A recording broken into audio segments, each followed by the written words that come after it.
நேரமே சரியில்லையா? கையில வேற 10 பைசா இருக்க மாட்டேன்தா. அது ஒரு வீடு இருக்கு, கண்ணு மூடிக்கோ சாமி. ஐயா அப்படி இல்லப்பா, இப்படி வாப்பா. ஸ்ட்ரைட்டாவா கோணியாவா? நான் உன்னை கூட்டு போறேன், நீ வாய முடியும் வாயா. எப்படி போனா? கல்லுக்குள்ள ஏதா இருக்கான்னா? வீடு வந்துச்சு, கம்முனியா. வணக்கம் சாமியா. என்ன கண்ணு மூணு அவரு? யோ கூப்பிடுறாங்க போஜா, கண் தர. குழந்தாய் நல்லா இருக்கியா? மூஞ்சி குழந்தை மாதிரி இருக்குது, வயசு குழந்தை மாதிரி இருக்குதா? இது அந்த குழந்தை இருந்து. வணக்கம் சாமியா. உன் நேரம் என்ன ஆகுது, எப்படி இருக்குதுன்னு புட்டு புட்டு வச்சிருவாரு சாமி, பாக்குறியா? சொன்ன மாதிரி எனக்கு நேரமே சரியில்லை சாமியா, எதனா சொல்லுங்க. சரி கேக்குறாங்க போறியா, என்ன சொல்லு. என்ன சொல்லிட்டான்? இன்னும் ஒரு வாரத்துல போயிடுவான்னு சொல்றேன். இன்னும் ஒரு வாரத்துல போயிடுவாய் குழந்தாய். ஊரத்துல போயிடுனா? என்ன சாமி சொல்றா? கவலைப்படாதப்பா, அதுக்கு பரிகாரம் சாமி சொல்லுவாரு. அப்படியா சொல்றீங்க? சொல்லுங்க சாமியா. சொல்லி ஏதாவது.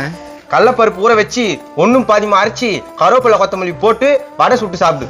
வடை சுட்டு சாப்பிடணுமா? பரிகாரத்தை பத்தி சொல்லுனாக்கா வடை சுட்டு சாப்பிட சொல்றா? யோ வடைய பத்தியா சொல்ல உன்ன பரிகாரம் ஏதாவது சொல்லியா? அப்படின்னு என்னது? அதான் எனக்கும் தெரியல. அப்பா பரிகாரம் என்னப்பா? கிஞ்சிச்சு. உங்களுக்கு தமிழ்லாம் தெரியாதா? நாங்க ஸ்ட்ரெயிட்டா ஆந்திரா பக்கத்துல இருக்கிறதுல இமயமலை, அதுல இருந்து வரோம். ஆந்திரா பக்கத்துல இமயமலைக்குதா? கிஞ்சிச்சு. பக்தா, உன் குறைகள் எல்லாம் நான் தீர்த்து வைக்கிறேன், நீயே கவலைப்படுற.